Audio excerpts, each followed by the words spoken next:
गुप्त काशी, जिसे हिमालय की काशी भी कहा जाता है।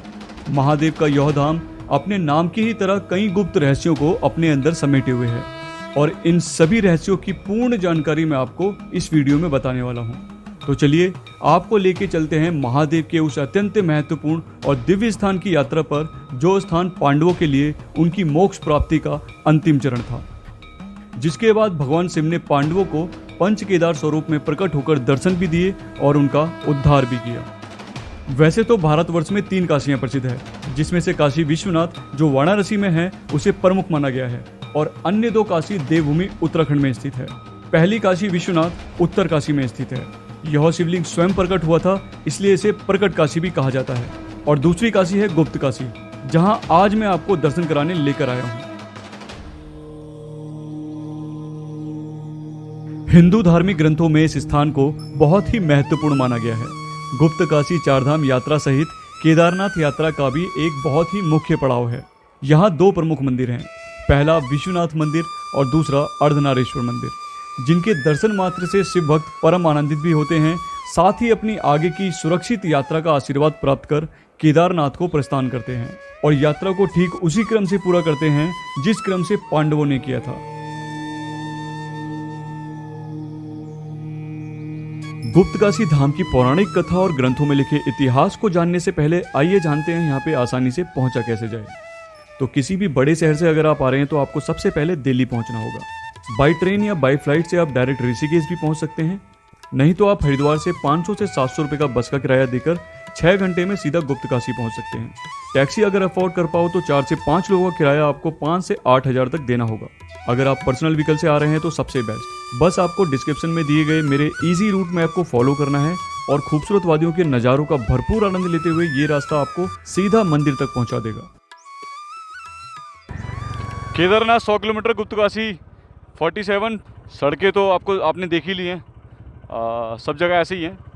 और ये जो रास्ता है ना, ये मेन रास्ता नहीं है। यहाँ पे आपको जो गाड़ियाँ 4 धाम की जाती हैं वो आपको ज़्यादा देखने को नहीं मिलेगी। जिन लोगों को ये रास्ता पता है वही लोग इससे जाते हैं। बाकी मेन रास्ता 4 धाम का दूसरा वाला है। तो अगर आप अपना थोड़ा टाइम बचाना चाहते हैं और थोड़ा सा आपको इस रास्ते पे आराम से भी चलने की ज़रूरत होगी, क्योंकि ये थोड़ा सा संकरा रास्ता है, छोटी रोडें हैं यहाँ पे। लेकिन यहाँ पे रोडों पर कोई मिलता ही नहीं है। बेसिकली बहुत रेयर है कि यहाँ पे गाड़ियाँ चलती हैं। लोकल्स यहाँ पे ज़्यादा गाड़ी चलाते हैं। इन गगनचुंबी हरे भरे पहाड़ों की खूबसूरत वादियाँ और दिल को छू लेने वाले यहाँ के नज़ारे तो आपका दिल मोह ही लेते हैं। साथ ही यहाँ के सीधे साधे लोग भी आपको ऐसे ही नजर आते हैं, क्योंकि अगर किसी से रास्ता पूछ लो तो वो अपना सारा काम छोड़कर आपकी हेल्प करने आ जाते हैं। अपनी जान को जोखिम में डालकर हमारी सुरक्षा में तैनात यहाँ के पुलिस वाले तो बिल्कुल खाई के किनारे बैठे दिखाई देते हैं। आदर सत्कार ऐसा कि तीर्थयात्रियों को गांव के लोग रोक रोक कर पानी और शरबत पिलाते दिखाई दिए। सच में देवभूमि में होने का एहसास ही कुछ अलग सा है। और ये सब देखते हुए मैं मंदिर तक कब पहुंच गया मुझे सच में पता ही नहीं चला। और यहाँ पे हम आपको करवाते हैं अंदर दर्शन। अभी मंदिर हम पहुंच चुके हैं और आपको दिखाते हैं नीचे पहुंच के मंदिर के बारे में। हर हर महादेव। तो 3 काशी में से काशी उत्तर काशी में काशी विश्वनाथ के आपको दर्शन कराए थे और आज कराने आए हैं हम आपको गुप्त काशी के काशी विश्वनाथ मंदिर के दर्शन। इस दिव्य धाम में प्रवेश लेते ही आपको भगवान शिव की अनुभूति होती है और ऐसा शांत अलौकिक सा अनुभव होता है जिसे शब्दों में बता पाना संभव नहीं। तो चलिए अब महादेव के इस पावन धाम की महिमा के बारे में जानते हैं। ये स्थान पांडवों की मोक्ष यात्रा का अंतिम चरण इसलिए कहलाया क्योंकि नकुल और सहदेव को यहाँ भगवान के होने का आभास हुआ। पांडवों के यहाँ पहुंचते ही भगवान शिव अंतर्ध्यान हो गए, या यूं कहें कि गुप्त हो गए। अब पांडव समझ चुके थे कि भगवान उन्हें दर्शन नहीं देना चाहते हैं। तब पांडवों ने यहाँ भगवान शिव सहित माता शक्ति की आराधना की। माता प्रसन्न हुई और पांडवों को दर्शन देकर वर मांगने को कहा। पांडवों ने महादेव के दर्शन करने की अपनी इच्छा माता को बताई। महादेव माता की बात न टाल सके और पांडवों को अर्धनारीश्वर रूप में दर्शन दिए, जिसके बाद प्रसन्न होकर पांडवों ने मुख्य मंदिर के बगल में ही अर्धनारीश्वर मंदिर का भी निर्माण किया। तो मेरे सीधे हाथ की तरफ जो मंदिर आप देख रहे हैं, ये मंदिर है काशी विश्वनाथ जी का। तो यहाँ पे आपको शिव भगवान के काफ़ी अच्छे दर्शन करने को मिलते हैं। अंदर कैमरा अलाउड नहीं है, तो आपको यहाँ पे दर्शन करने आना ही पड़ेगा और बहुत ही आनंदित आप फील करेंगे। और दूसरी तरफ है ये सामने एक मंदिर जहाँ पे बाहर नंदी भगवान बैठे हुए हैं।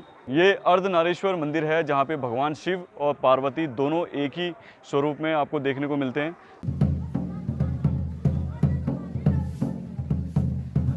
भगवान काशी विश्वनाथ का ध्यान करो। हिमालय केदारम कुशले चंप शिवालय एता निर्ज्योतिलिंगानि सायं प्रातः पठेराव मृत्युंजय मारुद्राश्राय मां शरणागताव जन्म मृत्यु जरा व्याधि पीड़िते कर्मंदे शाम सदा शिवाय समर्पयामि। अब यहाँ पे नारियल का गुप्तदान होता है। आपकी जो श्रद्धा होगी इसके अंदर डाल करके इसका यहाँ पे संकल्प होता है। जी, इसी से सारे घर में रोग दोष कष्ट आदि व्याधि सब दूर होता है, सारे पापों का निवारण होता है।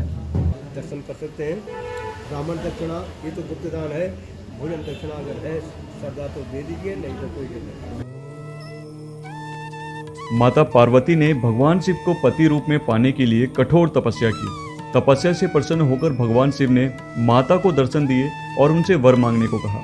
तो यही वो स्थान है जहां माता पार्वती ने भगवान शिव से शादी करने का प्रस्ताव रखा था। महादेव ने भी शादी का प्रस्ताव स्वीकारा, जिसके बाद देवादिदेव महादेव और माता पार्वती की शादी चमोली के त्रिजुंगी नारायण मंदिर में हुई। और ये है वो कुंड जिसे मणिकर्णिका कुंड कहते हैं। यहाँ पे एक धारा गंगा जी की है और एक धारा यमुना जी की है।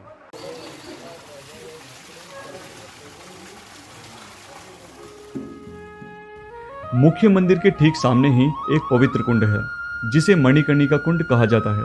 कुंड में स्नान करने का भी बहुत महत्व है। इसमें स्नान करने से भक्तों को निरोगी काया और मनोवांछित फल की प्राप्ति होती है।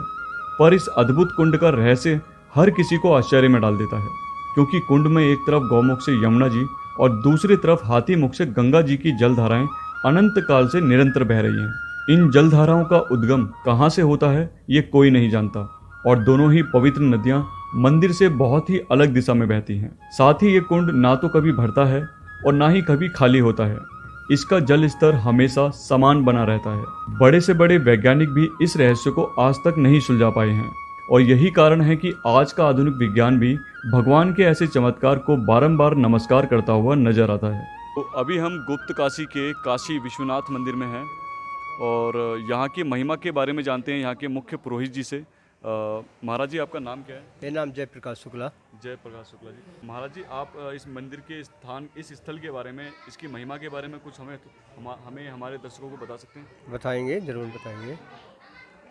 यहाँ पे ऐसा है, जब पूर्व काल में जो है पांडवों और कौरवों का महाभारत का युद्ध हुआ था, 5000 वर्ष हो गए हैं, तब जो है पांडवों ने अपने भाइयों को मारा था, अपने गुरुजनों को मारा था। तब उन पे जो है गोत्र हत्या का पाप लग गया था। अपने गुरुजनों को मारा तो उन पे ब्रह्म हत्या का पाप लग गया था। तब जो है अपने पाप का उद्धार करने के लिए वो ब्रह्म ऋषि नारद जी के पास गए कि हम पे जो पाप लग गया है, इस पाप से हमको कैसा मुक्ति मिलेगा, हमारा उद्धार कैसा होगा, हमारे पितरों का उद्धार कैसे होगा। तब जो है नारद जी उनको कहते हैं, आप हिमालय में जाओ, वहाँ पे शंकर भोलेनाथ उनकी पूजा अर्चना करो, उनको मनाओ, वही जो है आपको जो है इस पाप से जो है मुक्ति दिलाएंगे। तब जो है पांडव लोग जब यहाँ आए, इस क्षेत्र में आए, उत्तराखंड में आए, सबसे पहले हरिद्वार में आए। भगवान वहाँ पे तपस्या में बैठे थे। तो भगवान जैसे ही पांडव लोग हरिद्वार में पहुँचे तो भगवान वहाँ से भाग करके इधर हिमालय में आ गए। जैसे ही भगवान ने जो है यहाँ पे तपस्या शुरू की तो पीछे पीछे पांडव लोग भी यहाँ पहुँच गए। तो भगवान यहाँ पे तपस्या में बैठे थे।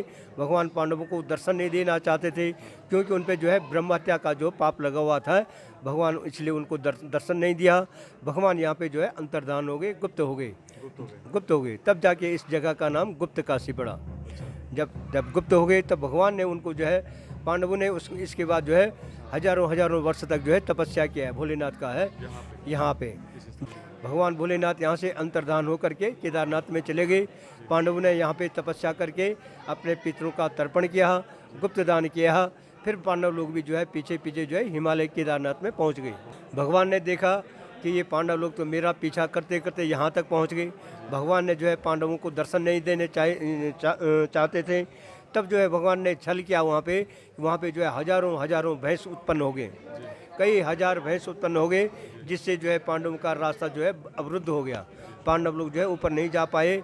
जब पांडव लोग ऊपर नहीं जा पाए तब जो है भीम ने दोनों पहाड़ में जय और विजय दो पहाड़ हैं। दोनों पहाड़ में जो है दोनों टांग रखा और सारे भाइयों को नकुल सहदेव को बोला ये सारी भैंस जो है मेरे टांग के नीचे हाँकते जाओ, सारी भैंस निकल जाएंगी। जिसमें भगवान का अंश था वो भैंस नहीं निकलेगी। हुआ ऐसे ही, जैसे भीम ने दोनों टांग रखी, भाइयों ने वो भैंस सारे हाँकनी चाहे तो सारी भैंस एक एक करके सारी निकल गई। जिसमें भगवान का अंश था वो भैंस जो है पृथ्वी में वहाँ पे समा गई। तो जैसे वो पृथ्वी में समा रही थी तो भीम ने जो है उस भैंस का जो है पूंछ पकड़ लिया।